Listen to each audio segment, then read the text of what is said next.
It's time for another Spotlight on Goodness with the Branch County Community Foundation, and we welcome in Erica Heminger from the Branch County Community Foundation, Executive Director, as the year winds down, 2023, all the holiday events going on. But it's also a time where people start thinking about what they're going to do with their end-of-year finances, get ready for tax time coming up.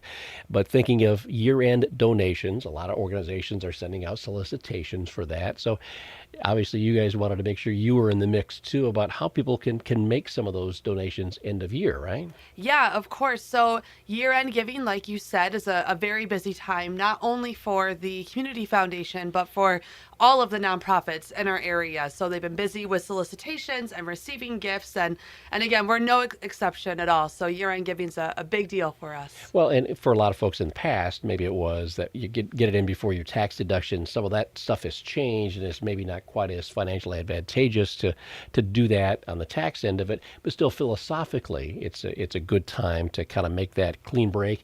Let all the nonprofits, organizations like yours too, kind of know going into the year what money you might have to work with to be able to give back out again, right? Yeah, absolutely. I think that's the biggest thing is, again, the tax incentives have changed throughout the year and they may change in the upcoming years, right? We never know kind of what's going to happen, but there's always that gift of impact, and that is always going to be there. The support that your community needs and will always need is going to be there regardless of what year it is. All right, so let's talk about some of the actual deadlines then coming up at the end of the year here. Of course. So with our mailed gifts, it must be postmarked by December 31st. And then we also have online giving through our website and PayPal, and those must be submitted by 11:59 p.m. on December 31st to qualify for anything for 2023. And then we also have stock gifts that can be considered when it hits the Community Foundation account. So that would just be talking with your brokerage and making sure that that gets over to our account in time. And then, of course, in-person donations are always welcome.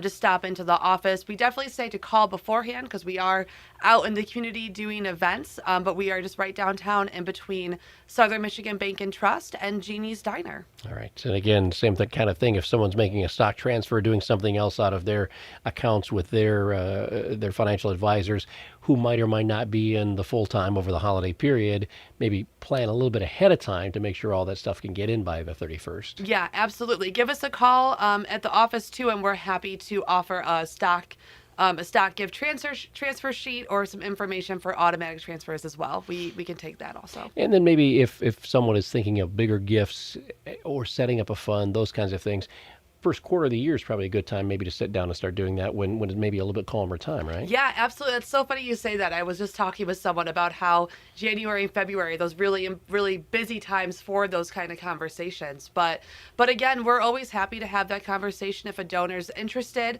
in either opening a fund at the foundation or just learning more about the types of funds that we hold. We're happy to have that conversation whenever a donor is ready and able. Again, more information on the website, brcofoundation.org, and that's where folks can make gifts online too, or the number is 278-4517. Erica, thanks for coming in, and Merry Christmas to everybody at the Branch County Community Foundation. Thank you. You too, Ken. Thank you, WTVB.